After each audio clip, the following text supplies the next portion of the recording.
Hello friends, my name is Kajal और आप सभी का स्वागत है मेरे चैनल पर। और आज की इस वीडियो में हम डिस्कस करने वाले हैं UPDLED सेकंड सेमेस्टर मैथ। ठीक है, इसमें हम इकाई 8 डिस्कस कर रहे हैं। इकाई 8 का नाम है व्यंजकों का गुणनफल तथा सर्वसमीकाएँ। इसमें हमने कल 2 टॉपिक डिस्कस किया था, व्यंजकों का गुणा कैसे करते हैं और ये कि एक पदीय बीजीय व्यंजकों का गुणा कैसे करते हैं। आज का हमारा जो 3 टॉपिक रहेगा, एक पदीय व्यंजक और बहुपदीय व्यंजक का गुणा कैसे करते हैं और बहुपदीय व्यंजकों का गुणनफल कैसे होता है। क्लियर? तो चलिए फ्रेंड शुरू करते हैं। और अगर आपने प्रीवियस वीडियोस नहीं देखा है तो मैंने प्लेलिस्ट बना दिया है, आप वहाँ से जाकर देख सकते हो। जितने भी इकाई 1 इकाई 2 जितने भी आपके लेसन हैं हमने डिस्कस कर लिया है। तो गाइस चलिए शुरू करते हैं। इस जितने भी कल हमने डिस्कस किए थे, ठीक है, यहाँ से डिस्कस करना है तीसरा से।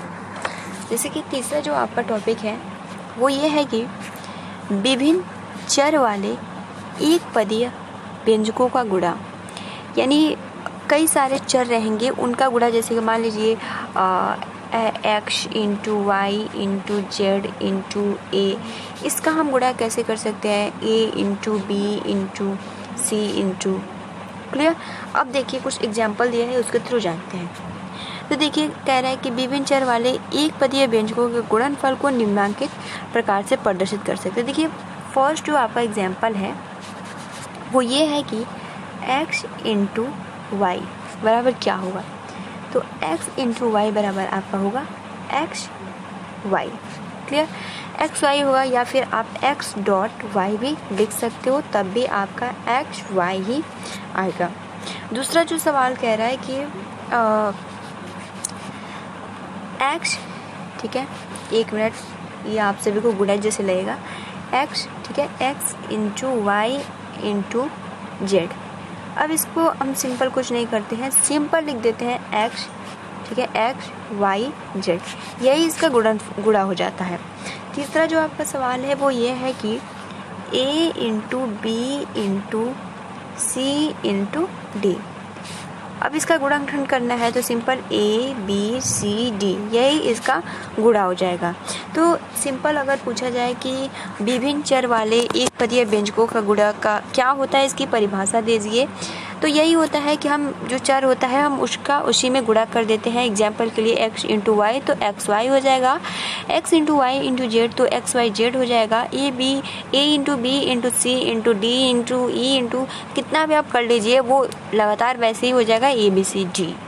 अब देखिए अगला यहाँ कह रहा है एग्जाम्पल के लिए कि गुणनफल में अक्षरों यानी चर राशियों के बीच के गुणन चिन्ह यानी गुणा को नहीं लिखते।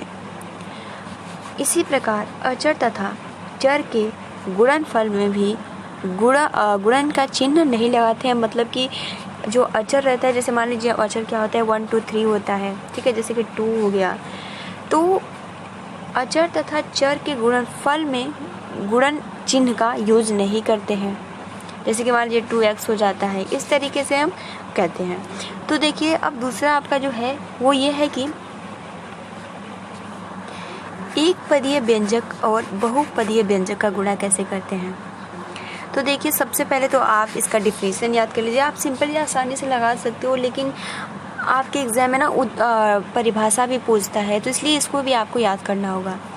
तो एक पदीय व्यंजक से बहुपदीय व्यंजक से गुणा करने के लिए एक पदीय संख्या से बहुपदीय, मतलब ये एक पदीय है और ये बहुपदीय है। क्लियर? तो एक पदीय व्यंजक से बहुपदीय व्यंजक से प्रत्येक पद से गुणा करते हैं। तो सिंपल जैसे कि आपके सामने शो हो रहा है, ये क्या है, 5x एक पदीय है और जितने हैं ये बहुपदीय है। अब इसमें जैसे कि आपका जो क्वेश्चन है वो है 5, ठीक है, 5x ब्रैकेट में 3x क्यूब है माइनस 2y प्लस 3z। अब देखिए हम क्या करेंगे, इसके इसमें गुणा करेंगे। क्लियर? इसको इसमें गुणा करेंगे, एक पदीय को बहुपदीय में गुणा कर देते हैं, इसको इसमें गुणा करेंगे, ठीक है। तो 5 में 3 का गुणा करेंगे तो क्या प्राप्त होगा आपको 15। एक्स क्यूब में गुणा करेंगे तो आपको एक्स पे घात 4 माइनस 5 में 2 का गुणा करेंगे तो आपको 10 प्राप्त होगा। ठीक है, एक्स का एक्स नहीं है तो हम क्या करेंगे, एक्स वैसे ही लिख देंगे और हम वाई, ठीक, क्योंकि एक्स और वाई में गुणा करेंगे तो आपका क्या प्राप्त हो जाता है, एक्स और वाई। अभी मैंने बताया जैसे कि आपका एक्स था, एक्स इंटू वाई, तो क्या प्राप्त होगा, एक्स वाई। उसी तरफ आपका है कि 5x इंटू 2y, तो क्या करेंगे, 5 में 2 का मल्टीप्लाई करेंगे 10 हो जाएगा, x का मल्टीप्लाई y में करेंगे तो एक्स वाई हो जाएगा। तो इस तरीके से यहाँ सॉल्व करके बताया है। क्लियर। अब देखिए यहाँ 5 का मल्टीप्लाई 3 में करेंगे तो आपको 15 प्राप्त होगा, x का मल्टीप्लाई z में करेंगे तो आपको x और z प्राप्त हो जाएगा। तो इस तरीके से इसको सॉल्व करते हैं। दूसरा जो आपका एग्जांपल है वो ये है कि 5x, ठीक है, 5xy इंटू 3x स्क्वायर, ठीक है, 5x into Y 3x square plus X Y, इसको सॉल्व करना है। तो सिंपल कुछ नहीं करना है, 5 में 3 का गुणा करेंगे तो क्या प्राप्त होगा आपका 15, ठीक है, X Y, X into Y into X square करेंगे या एक्स का गुणा एक्स में करेंगे तो आपका एक्स क्यूब हो जाएगा और वाई सिंपल हम वाई से लिख देंगे। ठीक है, अब दूसरा है आपका 5x इंटू एक्स वाई में गुणा करना है तो आपका प्लस 5x और y करेंगे तो आपका 5x स्क्वायर और y स्क्वायर, इसका आंसर आ जाएगा। दूसरा जो आपका क्वेश्चन है वो ये है कि x into Y minus Z, ठीक, बराबर।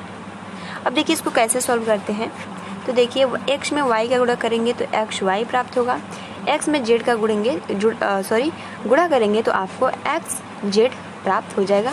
यही इसका आंसर चलाएगा। अब देखिए दूसरा जो नेक्स्ट सवाल कह रहा है कि नेक्स्ट आपका सवाल है कि 3x, ठीक है, 3xy square into 2x minus 3xy plus 7y, इसको सॉल्व करना है। अब क्या करना है, सिंपल वही नियम अपनाना है।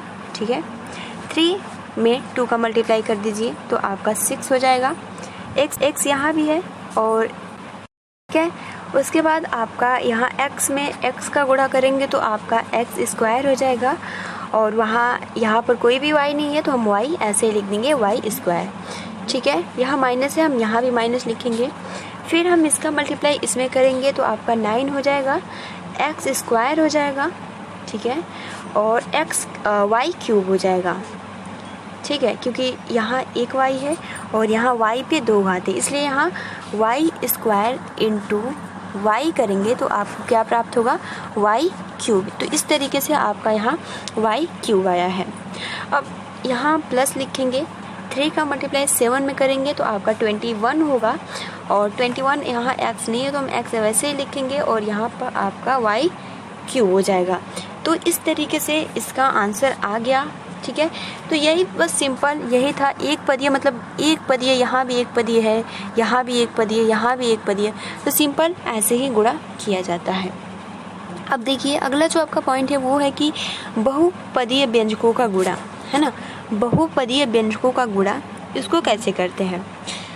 तो इसमें कुछ नहीं करना होता है, इसमें बहुपदीय व्यंजकों से जैसे कि आप अभी पढ़ा कि एक पदीय, इसमें बहुपदीय, तो इसका एक डिफिनेशन क्या होता है, तो दो बहुपदीय व्यंजकों का परस्पर गुणा करने के लिए प्रथम बहुपद के प्रत्येक पद से द्वितीय बहुपद के प्रत्येक पद में गुणा करते हैं।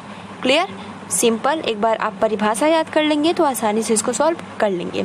दो बहुपदीय में व्यंजकों का परस्पर गुणा करने के लिए, जैसे कि प्रथम बहुपद में, ठीक है, प्रथम बहुपद में दूसरे बहुपद द्वितीय बहुपद के प्रत्येक पद में हम गुणा करते हैं। जैसे कि एग्जाम्पल के लिए जो आपका क्वेश्चन है, फर्स्ट जो आपका क्वेश्चन है वो ये है कि x प्लस वाई, दूसरा जो आपका पद है वो है z प्लस वाई, ये हो गया। अब देखिए क्या कुछ भी नहीं करना है, x का मल्टीप्लाई z में कर दीजिए। यही तो कह रहा है कि ना प्रथम बहुपद से द्वितीय बहुपद के प्रत्येक पद से हम गुणा करते हैं। तो हम x का मल्टीप्लाई z में करेंगे तो आपका क्या आंसर आएगा, xz। क्लियर। अब देखिए यहाँ क्या है, x और y, तो हम यहाँ x इंटू वाई करेंगे तो हमें क्या प्राप्त हो जाएगा, वो प्राप्त होगा हमें xy। अब y की बारी आती है तो y का मल्टीप्लाई z में करेंगे तो हमें क्या प्राप्त होगा, yz।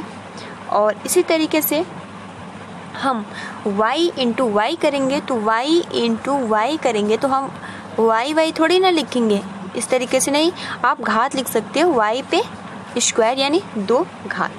तो यहाँ आप देख सकते हो कि बहुत ही आसानी के साथ इसको भी आपने सॉल्व कर लिया। यानी बहुपदीय व्यंजकों का गुणा कैसे करते हैं, तो प्रथम पद जो प्रथम बहुपद होता है द्वितीय बहुपद के प्रत्येक पद से गुणा करते हैं।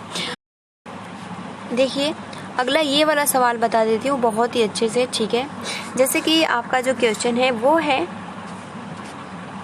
x square plus 2 plus y plus z, ठीक है, इंटू 3x माइनस 4y, ठीक है, यहाँ माइनस 4y है। अब इसमें हम कुछ नहीं करेंगे, प्रथम पद का द्वितीय पद के प्रत्येक पद में हम गुणा कर देते हैं। तो सबसे पहले हम एक्स स्क्वायर लेंगे, एक्स स्क्वायर का 3x में गुणा करेंगे तो आपका जो हो जाएगा वो हो जाएगा 3x क्यूब, ठीक। माइनस है तो हम यहाँ भी माइनस लिखेंगे। अब एक्स स्क्वायर का मल्टीप्लाई 4y में करेंगे तो 4x स्क्वायर और y हो जाएगा। क्लियर। उसके बाद हम प्लस लिखेंगे, फिर 2 का मल्टीप्लाई हम 3 में करेंगे तो 6 हो जाएगा और हम x लिखेंगे। फिर हम माइनस लिखेंगे, 2 का मल्टीप्लाई 4y में करेंगे तो आपका जो आंसर आ जाएगा वो आ जाएगा 8y। उसके बाद हम यहाँ y का मल्टीप्लाई 3x में करेंगे तो यहाँ पर आपका यहाँ लिख दे रही हूँ, ठीक है, यहाँ से। तो यहाँ पर आपका आ जाएगा y का मल्टीप्लाई 3x में करेंगे तो आपका क्या आएगा, यहाँ पे आपका आएगा 3xy। क्लियर। अब y का मल्टीप्लाई हम माइनस 4y में करेंगे तो वही सिंपल आपका हो जाएगा माइनस 4y स्क्वायर, ठीक है, minus 4y square plus z का स्क्वायर हम 3x में करेंगे तो 3xz हो जाएगा, ठीक है, 3xz हो जाएगा। फिर हम z का मल्टीप्लाई 4 में करेंगे तो यहाँ पर आपका 4yz हो जाएगा। तो इस तरीके से इसको सॉल्व करेंगे, सिंपल यहाँ दिया गया है, ठीक है। इसका मल्टीप्लाई इसमें, इसका मल्टीप्लाई इसमें, फिर इसका मल्टीप्लाई इसमें, इसका मल्टीप्लाई इसमें, फिर इसका मल्टीप्लाई इसमें, मतलब कुछ नहीं करना है, सिंपल आप आसानी के साथ इसको आप समझ भी गए होंगे। तो आई थिंक बहुत ही आसानी के साथ आपको समझ में आ गया होगा, ठीक है। अब देखिए यहाँ सर्वक्षमता दिया है, तो गाइज हम कल पढ़ेंगे सर्वक्षमता के बारे में। आज हमने जो टॉपिक डिस्कस किया, आप बहुत सारे क्वेश्चन लीजिए और आपके एग्जाम में इस तरीके से प्रश्न पूछे जाते हैं। तो गाइज आज के लिए इतना ही, तब तक के लिए thanks for watching, take care and best of luck.